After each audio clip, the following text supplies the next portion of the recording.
Bayangkan, sebuah kota yang dikelilingi tembok raksasa. Selama bertahun-tahun, pasukan dari negeri-negeri jauh mengepungnya.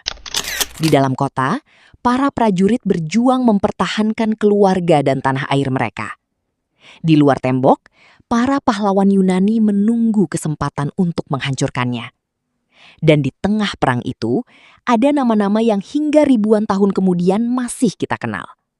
Achilles, Hektor, Odysseus, Helen, Agamemnon, serta sebuah kota legendaris bernama Troy. Kisah inilah yang menjadi salah satu fondasi terbesar mitologi Yunani. Dan sekarang, setelah kisah Odysseus kembali menjadi perhatian dunia melalui film The Odyssey karya Christopher Nolan, semakin banyak orang kembali bertanya, apakah perang Troya benar-benar pernah terjadi? Atau semuanya hanyalah legenda yang diciptakan penyair ribuan tahun lalu? Hari ini, kita akan kembali ke dunia Yunani kuno untuk mencari tahu kisah sebenarnya.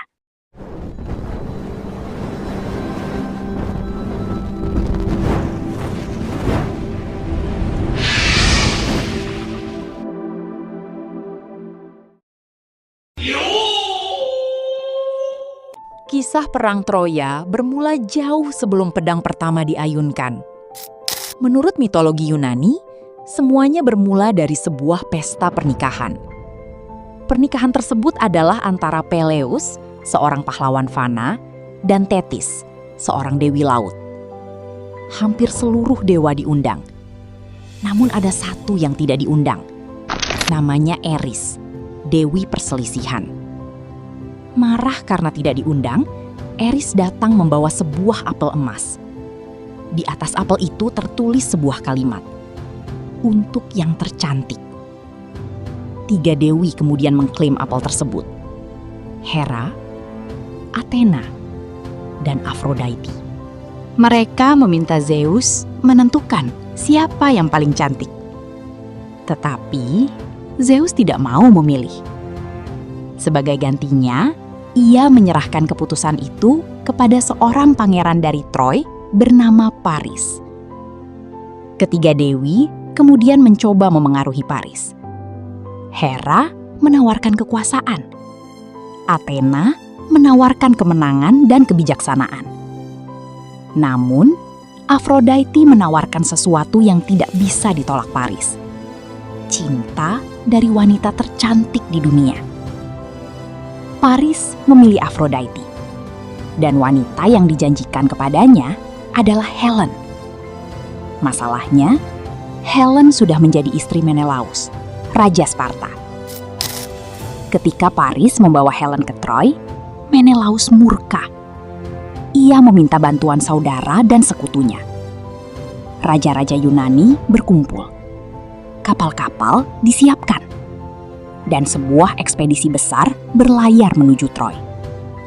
Perang pun dimulai.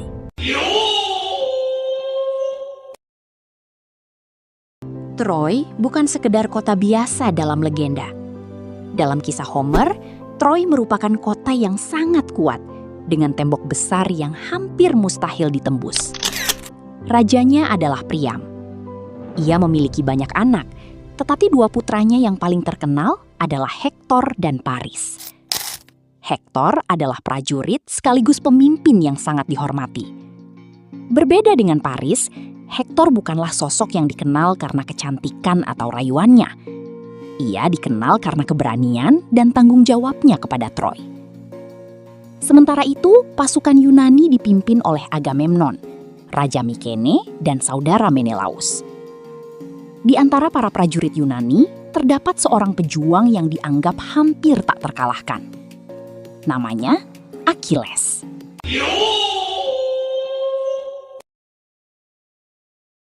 Achilles adalah salah satu karakter paling terkenal dalam mitologi Yunani. Ia dikenal sebagai pejuang yang luar biasa cepat, kuat, dan mematikan. Namun, Achilles juga memiliki sifat yang keras kepala. Dalam Iliad karya Homer, justru konflik pribadi Achilles dengan Agamemnon menjadi salah satu bagian penting cerita. Agamemnon mengambil Briseis, perempuan yang diberikan kepada Achilles sebagai hadiah perang. Achilles merasa dipermalukan. Ia kemudian menarik diri dari pertempuran. Dan keputusan itu memiliki konsekuensi besar. Tanpa Achilles, pasukan Yunani mulai mengalami kesulitan menghadapi pasukan Troy. Di sisi lain, Hektor memimpin pasukan Troy dan berhasil mendorong Yunani semakin terdesak. Tetapi perang belum berakhir. Karena Achilles masih memiliki satu kelemahan terbesar, kemarahannya.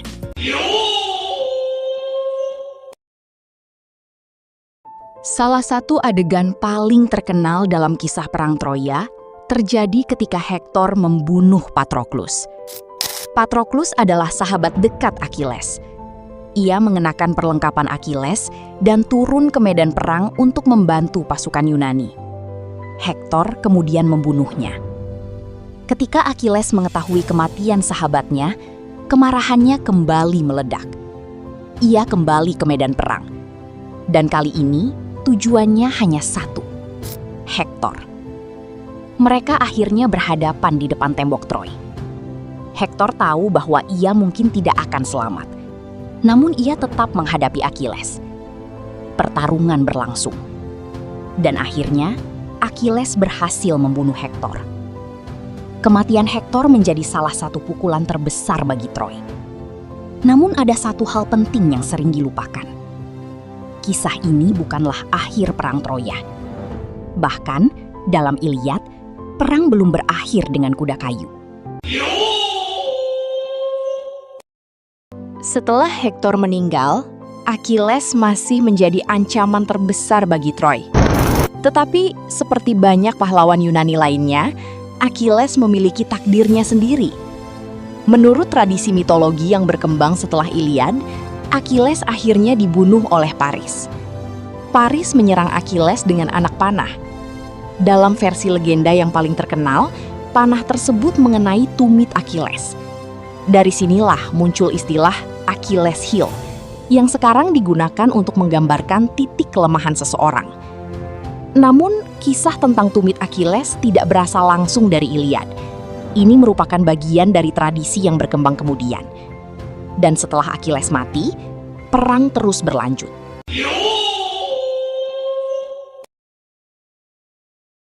Disinilah muncul tokoh yang sekarang kembali sangat populer, Odysseus. Berbeda dengan Achilles yang terkenal karena kekuatan fisiknya, Odysseus dikenal karena kecerdikan dan kemampuannya menyusun strategi. Menurut legenda, setelah bertahun-tahun gagal menaklukkan Troy, Odysseus memiliki sebuah ide. Sebuah kuda kayu raksasa dibuat. Sebagian prajurit Yunani bersembunyi di dalamnya. Sementara pasukan Yunani lainnya berpura-pura meninggalkan wilayah Troy. Ketika orang-orang Troy melihat kuda tersebut, mereka mengira perang telah berakhir. Mereka membawa kuda itu masuk ke dalam kota. Malam tiba. Ketika penduduk Troy tertidur, para prajurit Yunani keluar dari persembunyian. Gerbang kota dibuka. Pasukan Yunani yang sebelumnya bersembunyi di luar kembali menyerang. Dan akhirnya, Troy jatuh. Namun ada satu pertanyaan besar. Apakah kuda Troya benar-benar pernah ada?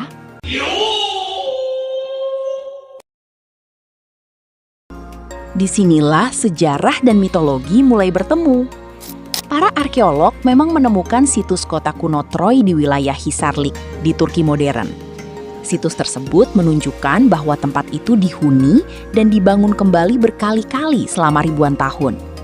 Salah satu lapisan Troy mengalami kehancuran sekitar akhir zaman perunggu. Namun, apakah kehancuran itu disebabkan oleh perang yang diceritakan Homer?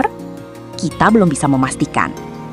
Para ahli telah menemukan bukti bahwa Troy merupakan kota nyata dan mengalami kehancuran.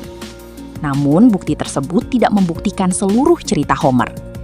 Kita tidak memiliki bukti yang memastikan bahwa Helen benar-benar diculik oleh Paris. Kita juga belum memiliki bukti bahwa Achilles dan Hektor benar-benar bertarung seperti dalam legenda. Dan sampai sekarang, keberadaan kuda Troya dalam bentuk seperti yang diceritakan Homer juga belum terbukti. Jadi, jawaban paling jujur adalah mungkin ada dasar sejarah di balik legenda perang Troya. Tetapi kisah yang kita kenal kemungkinan telah berkembang dan bercampur dengan tradisi mitologis selama berabad-abad. Bahkan Oxford University Press mencatat bahwa kemungkinan memang ada perang atau konflik di wilayah Troy, yang kemudian menjadi inti cerita yang berkembang menjadi legenda Homer.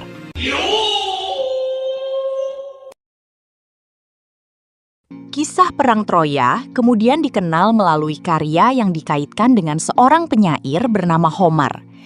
Dua karya paling terkenal yang dikaitkan dengannya adalah The Iliad dan The Odyssey. Namun, keduanya sebenarnya berfokus pada bagian cerita yang berbeda. The Iliad berfokus pada bagian tertentu dari Perang Troya, terutama konflik Achilles dan Agamemnon, serta peristiwa yang mengarah pada kematian Hektor.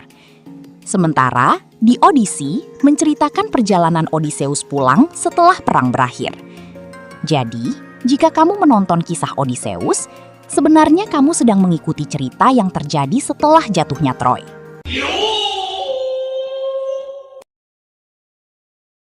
Dan perjalanan pulang Odysseus ternyata jauh lebih mengerikan daripada perang itu sendiri. Ia seharusnya bisa pulang ke Ithaka. Tetapi perjalanan yang seharusnya singkat berubah menjadi petualangan selama bertahun-tahun. Ia bertemu dengan bangsa pemakan manusia. Ia terdampar di Pulau Circe. Ia harus menghadapi para siren. Ia melewati monster laut Scylla dan Charybdis. Dan salah satu musuhnya yang paling terkenal adalah Cyclops bernama Polyphemus. Odysseus berhasil membutakan Cyclops tersebut. Tetapi ternyata Polyphemus adalah anak Poseidon. Dan sejak saat itu, dewa laut tersebut menjadi musuh Odysseus. Setiap kali Odysseus mencoba pulang, perjalanan menjadi semakin sulit.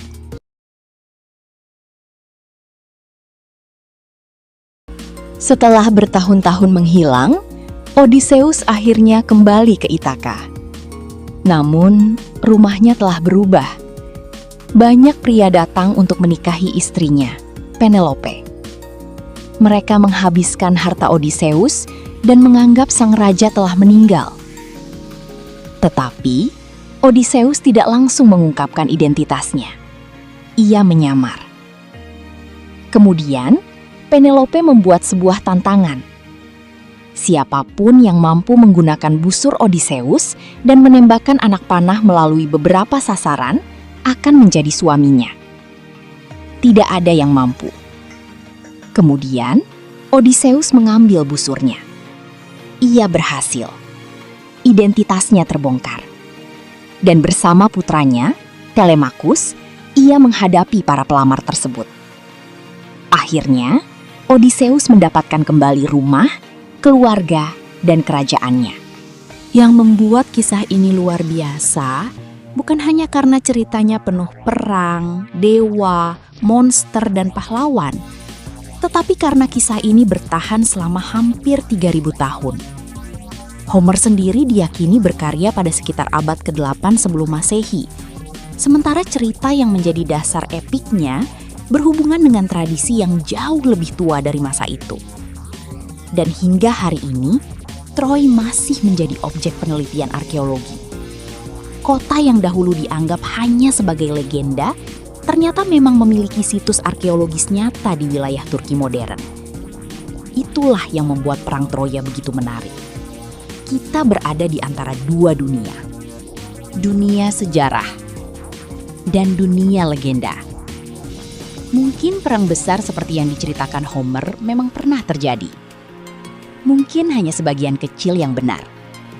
Atau mungkin kisah nyata tentang konflik di zaman perunggu berubah menjadi legenda yang semakin besar setiap kali diceritakan ulang. Kita mungkin tidak pernah mengetahui jawabannya dengan pasti.